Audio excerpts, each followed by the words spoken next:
the vast, sun-scorched savannas of Africa, there once lived a lion named Jabari.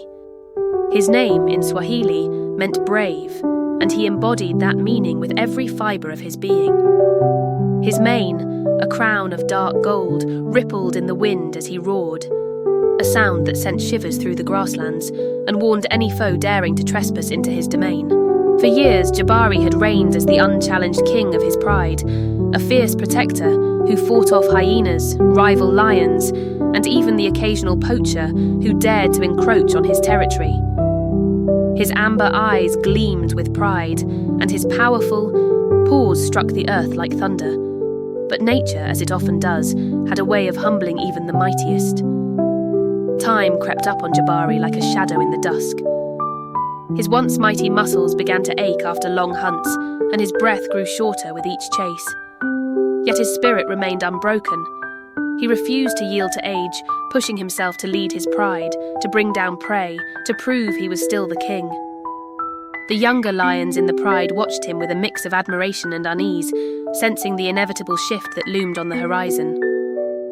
One fateful day, as the sun blazed overhead, Jabari pursued a fleet-footed antelope across the savannah.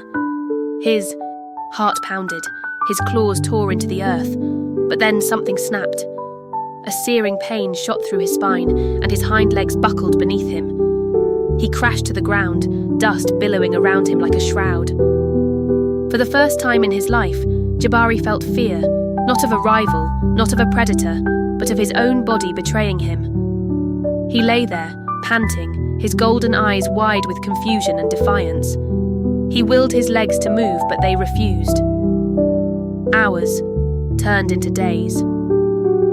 The sun beat down mercilessly, scorching his fur. Thirst clawed at his throat and hunger gnawed at his belly. The pride, uncertain and leaderless, lingered nearby at first, their soft calls echoing in his ears. But as the days wore on, they drifted away, drawn by the instinct to survive. Jabari was alone. The vultures circled overhead, their shadows dancing across the cracked earth. A pack of hyenas, emboldened by his weakness, crept closer, their eerie laughter ringing through the night.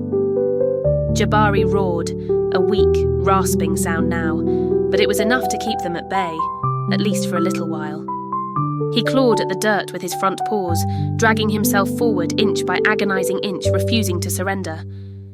His pride, his strength, his very identity as a lion hung in the balance. But nature was relentless, and his body was failing him. The fourth morning, as the first light of dawn painted the horizon, Jabari's vision blurred. His strength was nearly gone, his once proud roar reduced to a pitiful whimper. He closed his eyes, ready to let the savannah claim him. Then he heard it, a low rumble growing louder. Not the growl of a predator, but the hum of an engine. Humans. A team of wildlife rescuers patrolling the savannah had spotted him from a distance. Their truck rolled to a stop, and boots crunched against the dry earth as they approached. Jabari's instincts screamed at him to fight, to defend himself. He bared his teeth and let out a guttural snarl, but it was a hollow threat. His body wouldn't obey. This old lion still got some fire in him. One of the rescuers, a grizzled man named Kofi, said with a mix of awe and pity, "Look at him, he's a survivor." "He won't survive much longer out here," replied Amina, the team's veterinarian, her voice steady but laced with urgency. "We need to move fast." They worked quickly, their hands gentle yet firm as they lifted Jabari onto a stretcher. He thrashed weakly, his pride warring with his exhaustion. Lions didn't trust humans. He'd seen their kind before, with their guns and traps. Yet these humans weren't here to harm him. As they loaded him into the truck, Jabari's strength gave out, and darkness swallowed him. When he awoke, he was no longer in the savannah. The air smelled strange, sharp with antiseptic and unfamiliar scents. He lay on a cold table, surrounded by bright lights and the murmur of voices. Amina and her team worked tirelessly, their faces etched with determination. Jabari's body was a battlefield. Starvation had ravaged him, and a mysterious infection had spread through his spine, paralyzing his hind legs. The diagnosis was grim. "He's got the heart of a warrior," Amina said, her hands trembling as she adjusted an IV drip. "But his body, it's shutting down." "Then we fight for him," Kofi replied, his voice firm. "He's not done, yet." Days turned into weeks. Jabari drifted in and out of consciousness, caught between pain and fleeting moments of relief.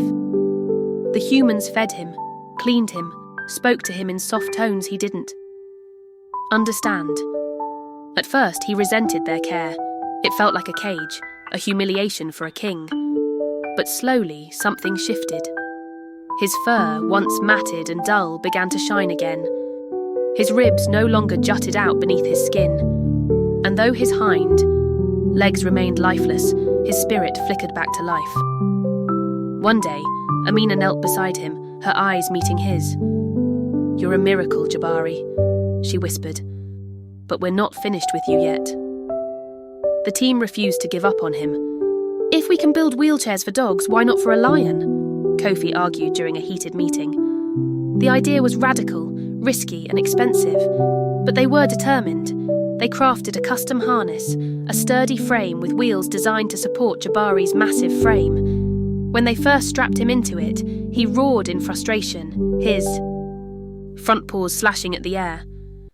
The contraption felt alien, an insult to his former glory. He stumbled, fell, and lay there, his chest heaving with anger and shame. The humans watched in silence, their hope faltering, but Jabari was no ordinary lion. Day after day he tried again. His powerful forelegs strained against the earth, pulling the wheels behind him. Each step was a battle, each fall a blow to his pride.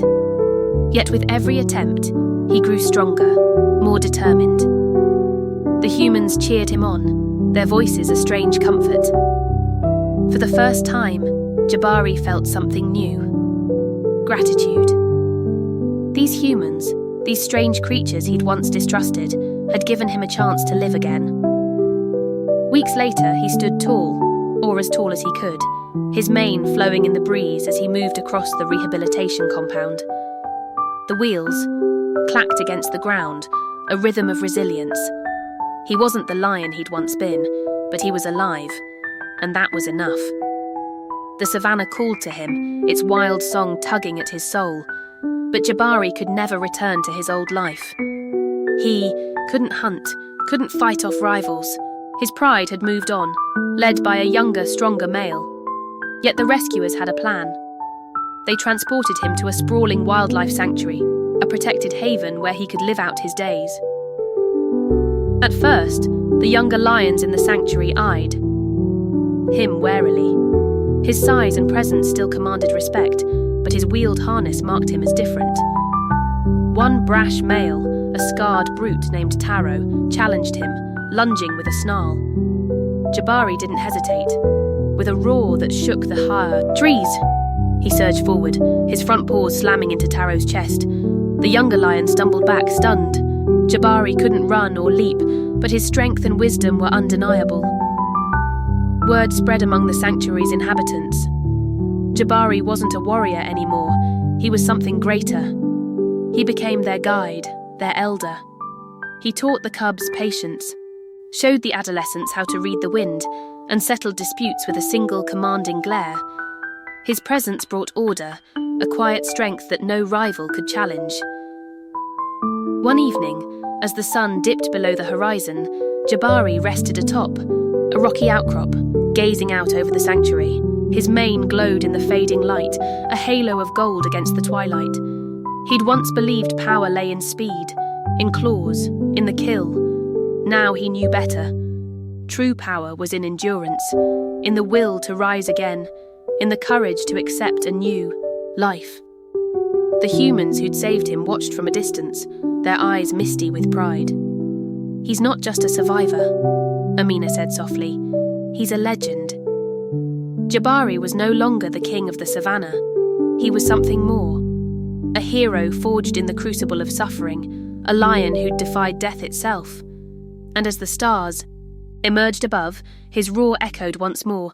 not as a cry of dominance, but as a testament to the unbreakable spirit that burned within him.